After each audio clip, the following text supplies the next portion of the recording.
This program contains dramatic reenactments and material that may be disturbing to some audience members. Viewer discretion is advised. Taking a walk in the woods is one thing. Taking a trek in the Amazon rainforest is another. When three adventurers realize they are lost in the jungle, they soon discover that in the Amazon, there are 1,000 ways to die. We're gonna be fish food prepared. Searching for a way out becomes the ultimate fight for survival. Struggling to stay alive pushes each man to his limit. Who survives and how they do it on I Shouldn't Be Alive.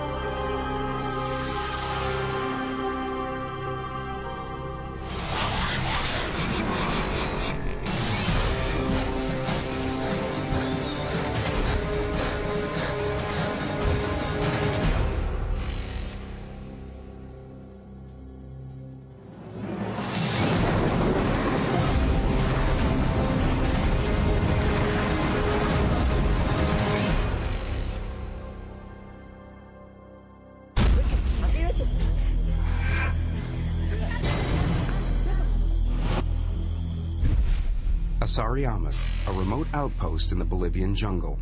Tourists rarely find their way here, but it seems to pop up on the maps of adventurous backpackers. It's exactly the kind of place you'd expect to find photographer and outdoorsman Kevin Gale. He lives in Oregon, but he's been traveling the world for years. This guy's considered a legend on the adventure trails of South America. Well, I went to South America primarily to enjoy nature. My motivation was to just travel about, from Colombia to Patagonia, back and forth, and to do as much hiking or treks into nature as I could. Yossi Ginsberg is a few years younger than Kevin and a little in awe of him. But Yossi's got some life experience under his belt. He's just gotten out of the Israeli military. The reason why I came to South America was one reason. It was very clear to me. I wanted an adventure. I was very, very naive, bright-eyed, open to the world. Everything is possible. Traveling with Kevin and Yossi is Marcus Stam from Switzerland. He just got dumped by his girlfriend, and he's hoping a little adventure will be a good distraction. Marcos and I had been great friends. We'd been traveling off and on together for 8 months, and we got along famously. These guys are all open to adventure, so when a charismatic Austrian and self-proclaimed jungle guide, Karl Ruprecht, offers to lead them to a remote Indian village, they listen spellbound. Oh, lousy map. No detail, the whole of Bolivia on one map. See there? That's where we are now. We cross the Tuichi River. We cut the trail for 4 days, and we end up at the village. And then you see the real Indians. It's an enticing offer, and one that's hard for these guys to pass up. There was an X with a pen. Carl said, the Indians are there. He told us that he'd been in the jungle numerous times. He was an expert in the jungle. So I had no reason to doubt his word.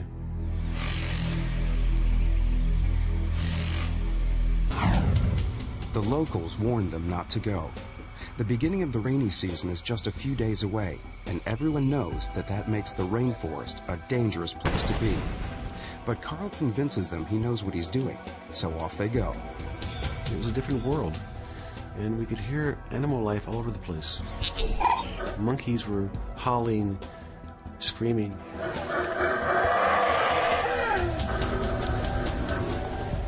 It was like a picture. The guys pack light. They're not worried about finding sources of fresh water in a rainforest, and they intend to forage the jungle for fruit and bird eggs. For meat, they'll hunt animals. It's a great plan, in theory. All we have is rice, beans, and salt. That's all. The rest comes from the jungle. But what we kill is not so pleasant.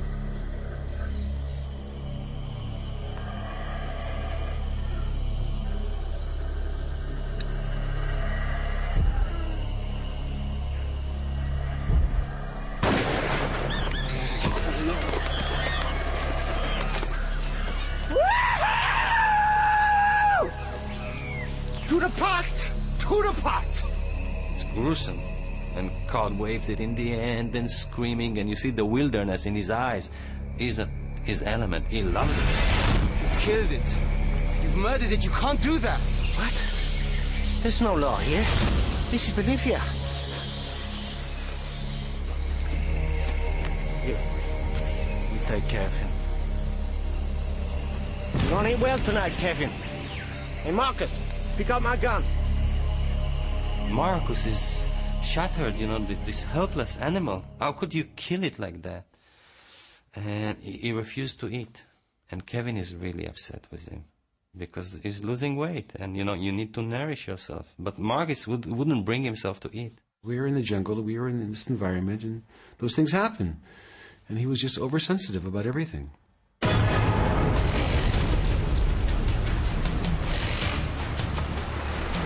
5 days in, and there's still no sign of the Indian village. Yossi and Kevin are having no problem adapting to life in the jungle, but Marcus is becoming a drag. We became all tougher, but Marcus. Marcus, what's going on with you? Let go of me, I'm okay. Why did you just turn around and go back? What do you mean? You're not enjoying this. I guess you're just not cut out for the jungle. Day 7, still no village in sight. The guys are now thinking they should have listened to the locals, who warned them that in the Amazon there are only 2 seasons, the rainy season and the very rainy season. Marcus, getting weaker from lack of food, lags behind. He's also whining about his feet, going on about how they're killing him. He wasn't comfortable walking. That was the main problem. He said it's tremendous pain. We didn't believe him. He's always finding a reason to complain. But when Marcus takes off his boots, it's clear to the others that he has a real problem.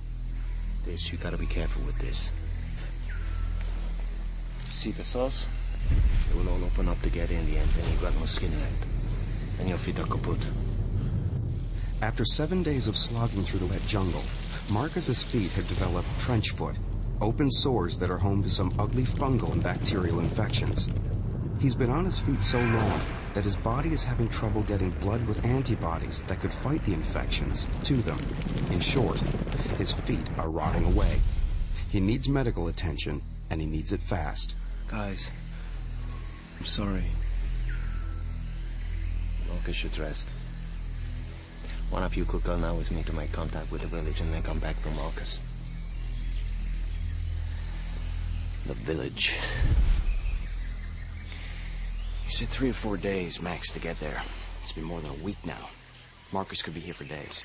Hey, you don't believe me? You think I don't know where it is, huh?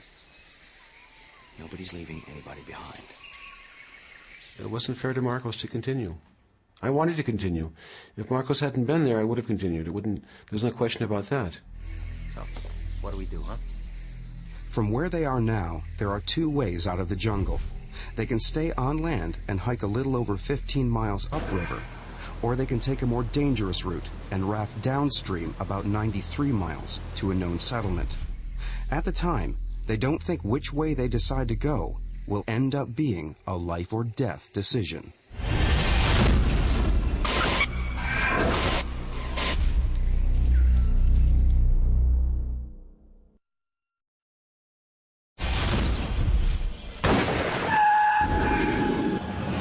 The Bolivian Amazon has proven that it is no place to be caught unprepared.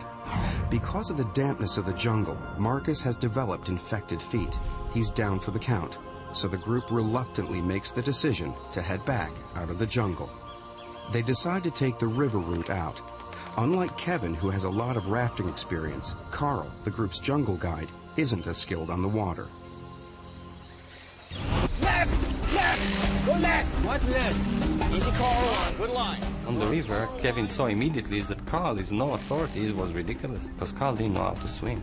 Carl didn't know what he was doing in the raft. And I let him know. I told him that he was doing everything backwards. Hey, you listen to me, we do okay. Carl, nobody's gonna drown. I think we are okay. So now there was like fighting on the raft. They were fighting because Carl said, you know, we have to pull to the left. And Kevin said, nonsense, you have to go to the other side. Come on, pull you. And Carl would scream and curse. Don't listen to me. Look what happens, huh? Crazy on a river like that, you know, like no cooperation, no friendship. It was hell. And now Carl stopped us on the right bank on the river. It wasn't any special reason. He said, let's rest for a while. But actually, once we landed on the right bank, it was planned. It wasn't just a, let's stop for a second and refresh. No. He planned it. I know he planned it. Back on dry land, Carl reasserts his authority. He has no intention of taking to the river again. We're pretty close to the canyon. Huh? You gotta forget the raft now. Look, we are here. Almost a K down river. It's now Paso San Pedro Falls. He called us and he said, down from here. It's a canyon, and there's no way, if you're going in, you're dying. There's no way out of it. So 2 days on the river and you've had enough, huh? You don't believe me. We gotta walk now. You understand me, Captain? Look, we walk around the canyon. We stay close to the river. A few K further on, there's a small mining village, Curitiplaya. Curitiplaya is halfway to San Jose. We get to San Jose, you're as good as home. But Kevin knows about the falls, and he has a plan. He also knows that Carl wants to stay off the river. All we have to do is approach San Pedro Falls, stop, hike around, and then continue. I mean, think about it, Yossi. Why did we come on this trip in the first place? Carl promised us an Indian village, which was supposed to be the highlight of the whole thing. We never saw it. Was it ever there? All we have left now is rafting on the river. And no way is Marcus coming. I was very upset because my dream, to make contact with the Indians, that dream was gone. And, it was mainly because of Marcus. Kevin and Yossi stop listening to Carl. They don't want to give up on the great adventure. They want to pit their skills against some dangerous rapids. The others can return safely on foot. We could do it. We could go it alone.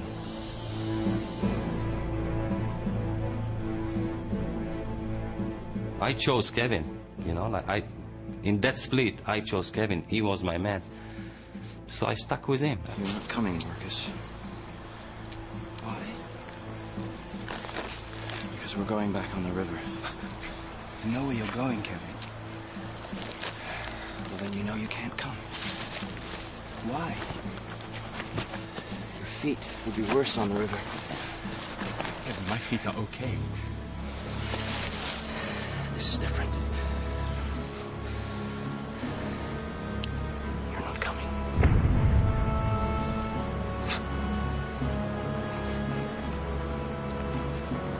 So this is it? Yeah, I guess it is. I felt Marcus was in a very bad place, bad spot.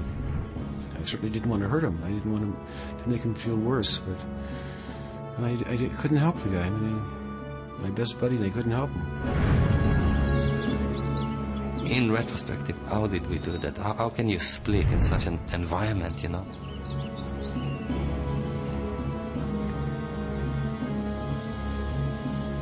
Let's get moving.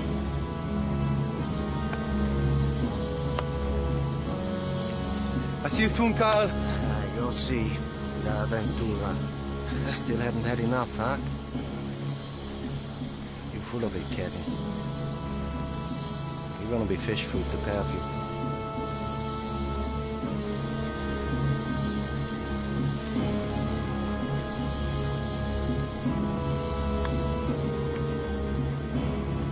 Marcus and Carl head back into the jungle. Walking upriver should get them to the nearest village in a little more than a week. The friends believe they'll reunite soon enough.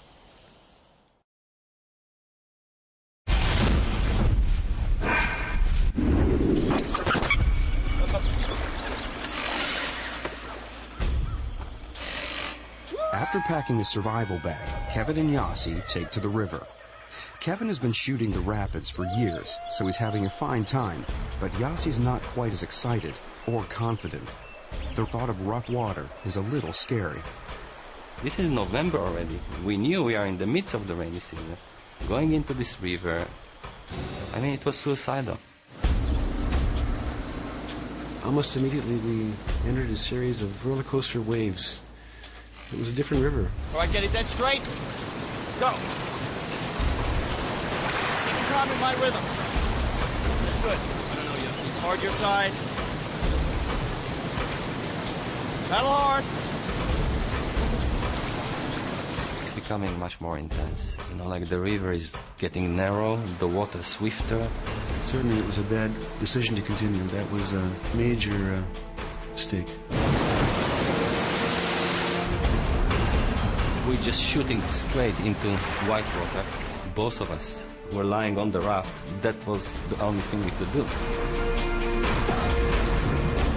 Suddenly, it was clear to me that nothing that can prevent us from colliding with this huge rock that was approaching. And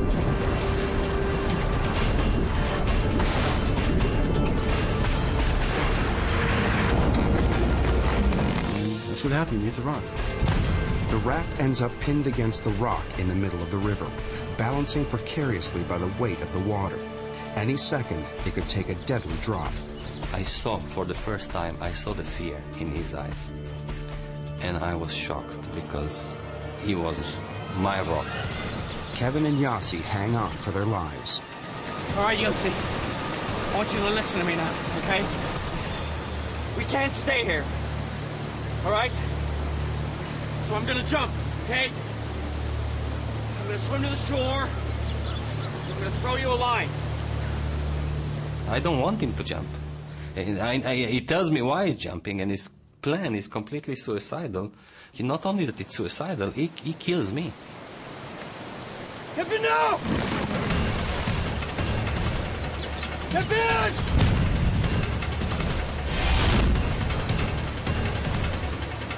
Kevin!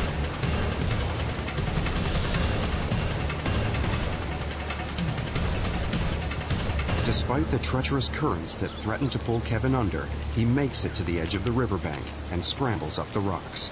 Kevin, don't leave me! All right, Yoshi, throw me the shoes and the machete! I saw the raft teetering. It was back and forth on the rock. And I knew it was going to enter the rapids any second. Now hold it there, Yoshi, just hold it there! At the same time, the raft moves, and I hear that terrible screech. The mass of water just...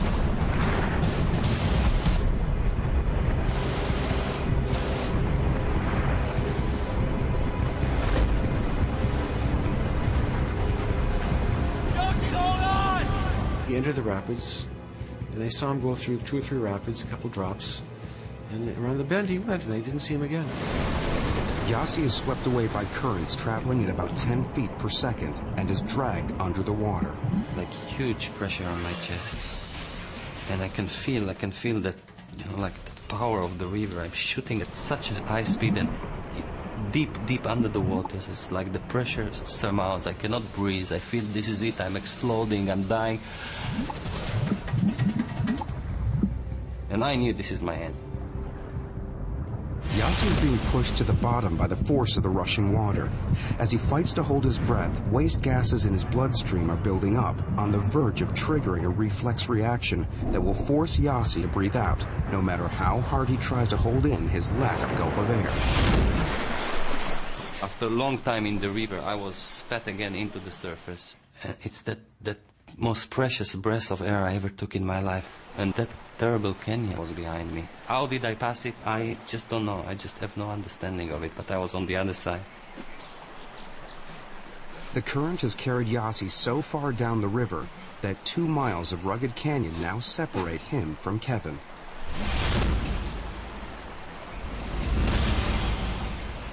As Kevin works his way downriver, Yossi struggles back up the canyon towards him.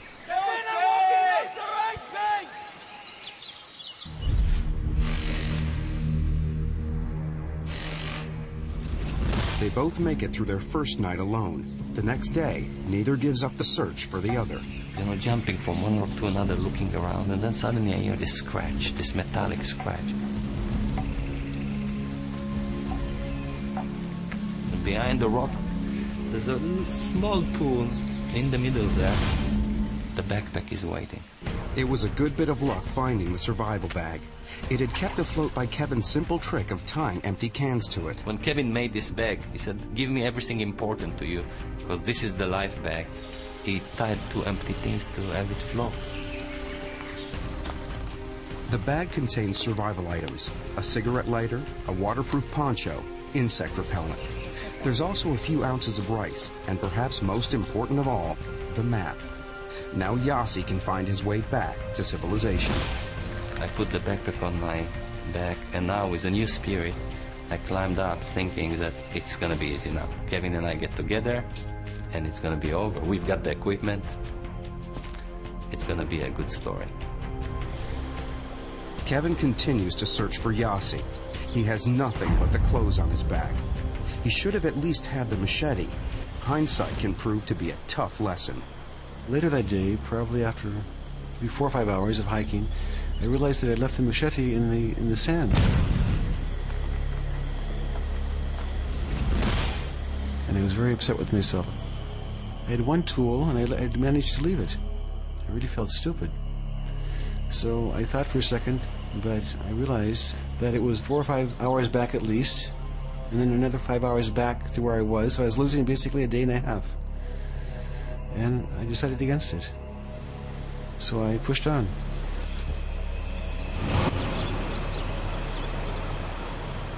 Kevin heads downstream towards Yossi, but the canyon walls narrow and force him away from the river and up to higher ground.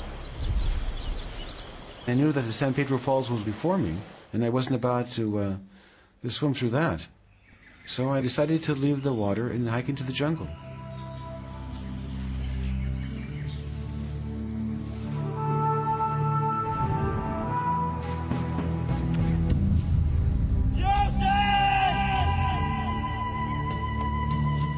The chances of Yossi and Kevin finding one another are getting slimmer by the hour. And to make matters worse, Kevin now has trench foot too.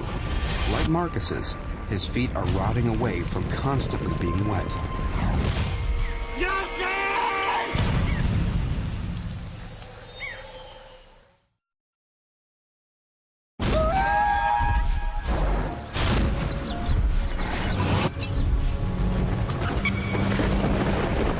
When you're lost in the jungle, they say the nights are the worst. They're full of unfamiliar sounds.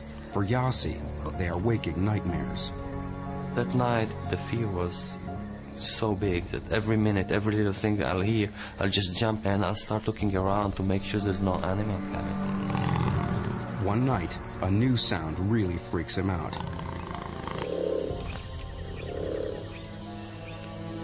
I just clearly heard some branch breaking. Something is moving. I knew, I'm not imagining that something is moving near me. I look with the flashlight around, but the moment I put the beam on,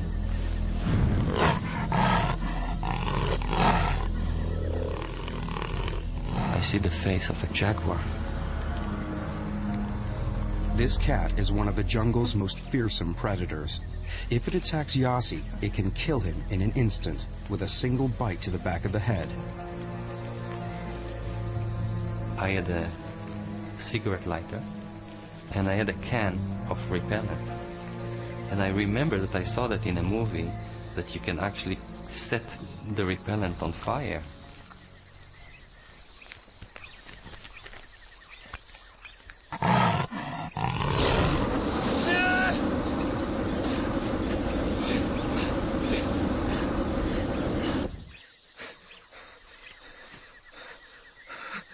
The flame died, and there was no jaguar. You know, like I managed to scare him.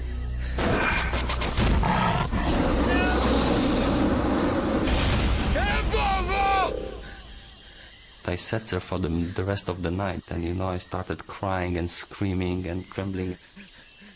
It was consuming, that fear.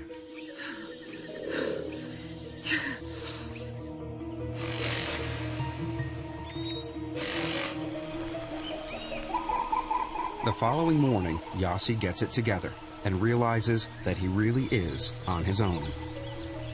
I just realized, I knew it, Kevin. Something happened to Kevin. I took the map out and I started studying it.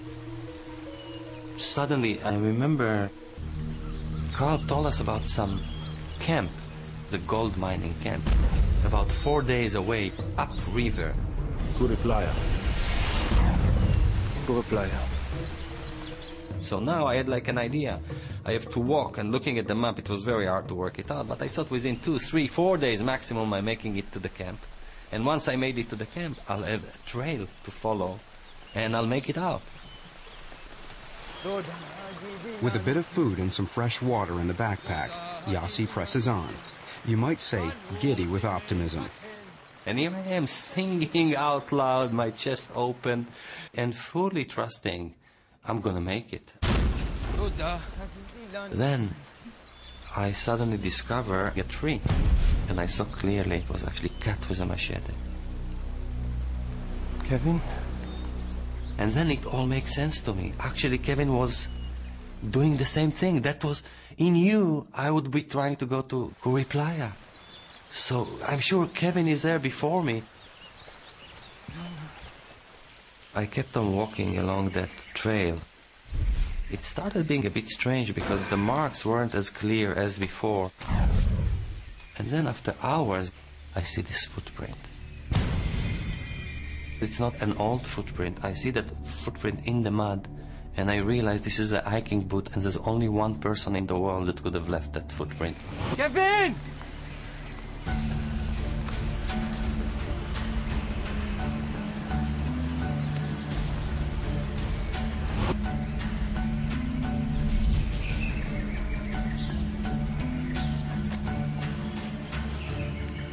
Then it dawns on Yossi that the tracks are not Kevin's, but his own.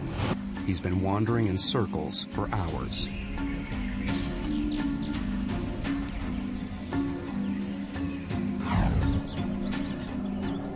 And Kevin? He's still out in the jungle, and he's not doing well. He's weak from hunger and about to crash. By this point, I realized my chances were very minimal. After 5 days without food, Kevin's body has gone into survival mode, using up energy reserves stored in his fat cells. But it's using them up so fast, it's also burning up muscle as well. In an effort to survive, his body is actually eating itself to death. I was no longer thinking about Yossi, I was thinking about my life. I didn't have anything left. So now I was trying to save my life.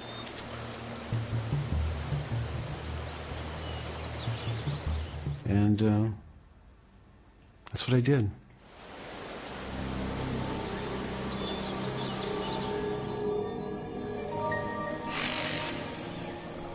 After hours in the river, Kevin's condition is critical. He's barely conscious and starting to hallucinate. He can no longer tell if what he sees in front of his eyes is real.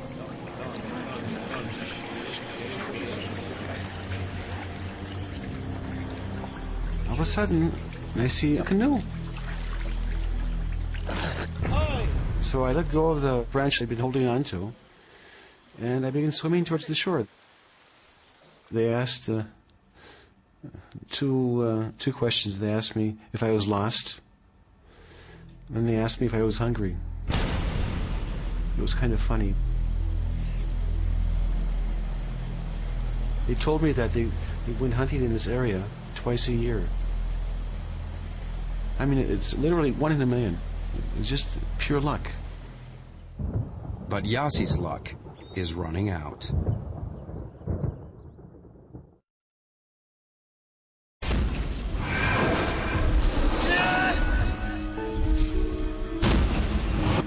It's December in the Bolivian rainforest, and as Yossi is about to find out, not the place you want to be. High above the jungle, hot, moisture-laden air gathers into massive storm clouds. We're not talking about heavy rains. We're talking torrential downpours and the arrival of the rainy season with a vengeance. Swollen rivers of the Amazon burst their banks, and in the middle of it all is Yossi. By the time I understood, it was too late. It was a flood, and the river rose. No, no, no! No!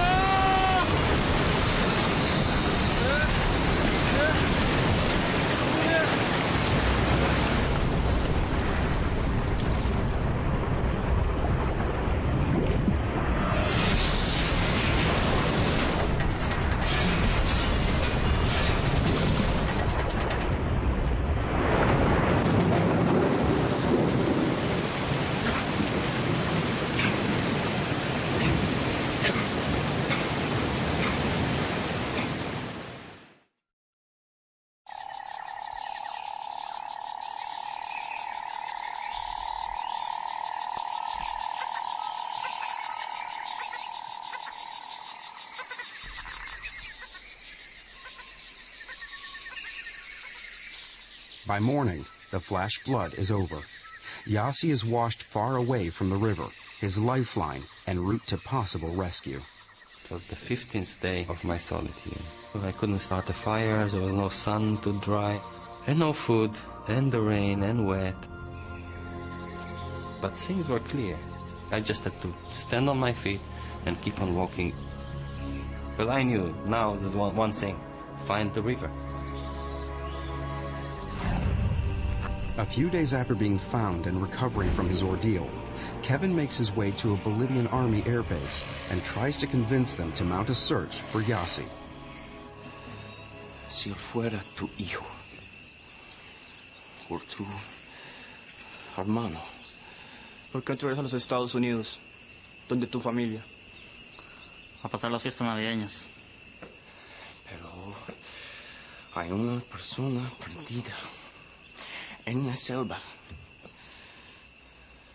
I had been saved, but I didn't know if Yossi was alive. I just had this feeling that Yossi wouldn't give up.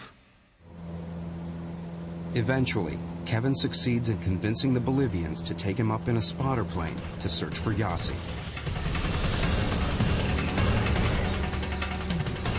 I hear that noise, and I listen to the noise because it's so foreign, and I start realizing it's an airplane.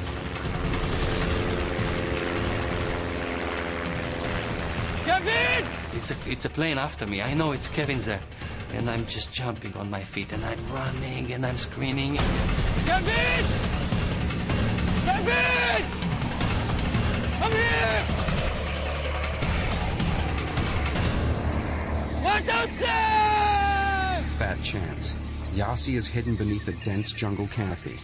The odds of Kevin seeing him are 0. What the say?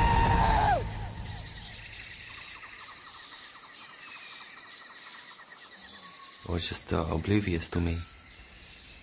I just collapsed. And the realization was, I don't want to live anymore. What I want is to rest.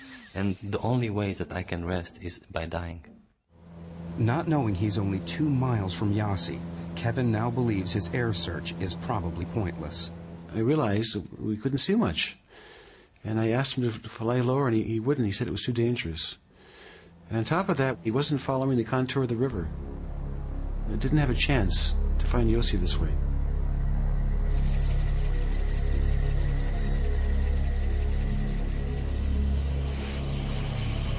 I was going crazy. And every day that passed, I knew it was another day that Yossi's chances were diminished. They were getting smaller and smaller.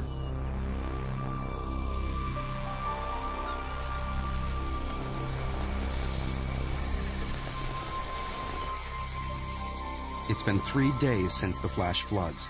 The only food Yossi can find to eat are raw bird eggs and rotten fruit off the forest floor. He's running a fever and is weak with starvation.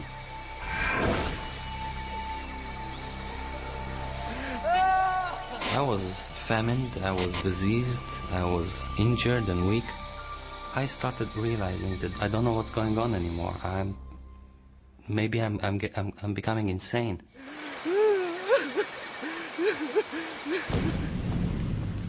Despite the futility of the air search, Kevin refuses to give up looking for Yossi. He gets a local to take him back into the jungle by boat. And I found a fellow named Tico, and I asked him if he could take me up the Tuichi. And he told me that he can, but he has to be back within 3 days. So it's better than nothing, so I said, fine. Yossi is barely hanging on. He has no strength left to continue, but resting on the ground proves to be a dangerous mistake. Something bit me. It was a strong bite. And I can feel it's like an ant. And then another bite. And then another bite. Leafcutter soldier ants swarm over Yossi's body. They're not poisonous, but their scissor-action jaws, powerful enough to cut through leather, rip off shreds of Yossi's skin. There can be up to 8 million leafcutter ants living in a single colony. And there were like hundreds of them, and then thousands of them, and I couldn't escape. There were no way I could escape. But the worst horror was the ray of light hitting a red carpet, like everything around me. 5-6 meters around me, everywhere. It was all red and moving.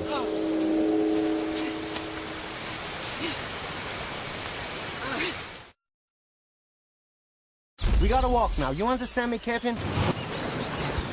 Captain, don't leave me! Yossi!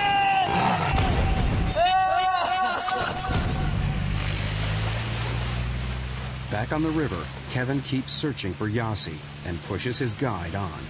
I told him that I want to go as high as possible, up the river as much as possible. Just kept going up and up and up. I didn't want to stop.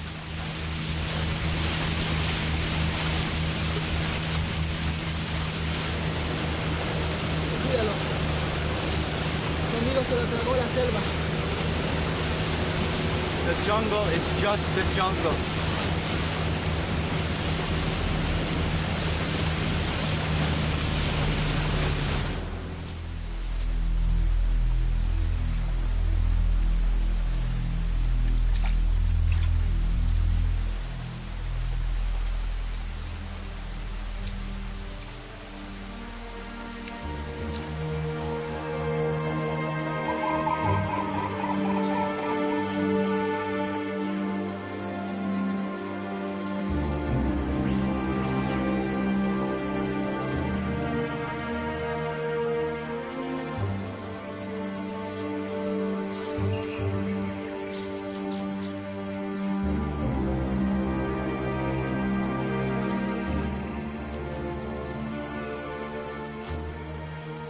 Feet weren't feet anymore. They were like 2 lumps, 2 chunks of blood and pus.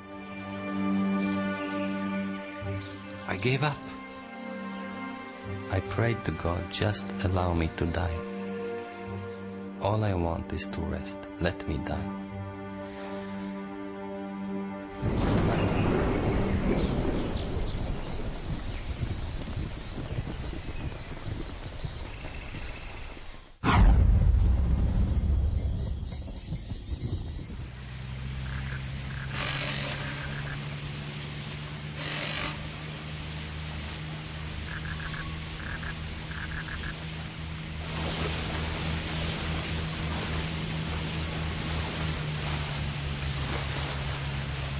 No podemos seguir.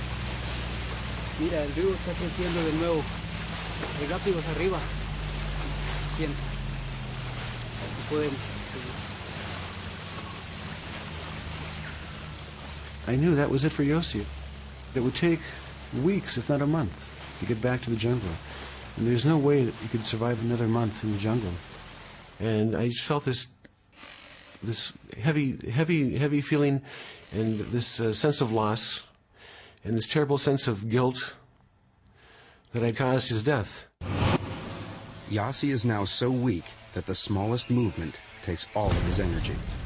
I clearly heard a buzz, like a bee or a wasp, and it's like coming closer, and I can start hearing it circulating my head.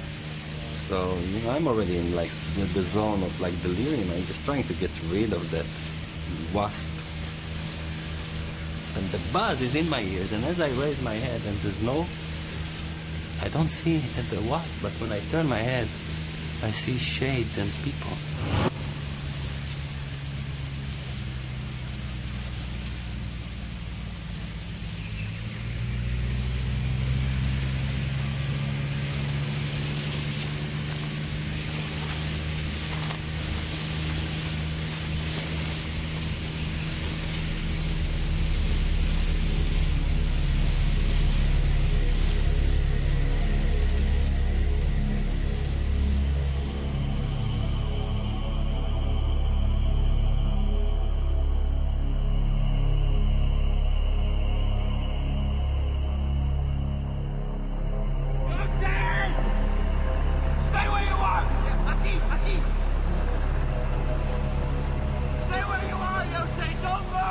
I mean, it's like at that stage, I don't know what's going on. Just, like getting, like a flesh is already there, and I'm collapsing in his arms, and we just hold each other and hold each other. Now it's just emotion. We cry and cry and cry.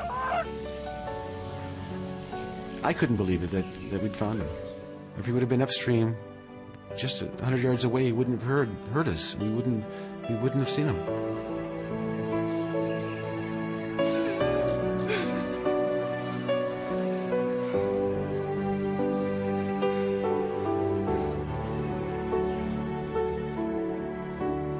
My life was spared. I mean, I know Kevin saved my life, but it was a miracle. For sure, it was a miracle.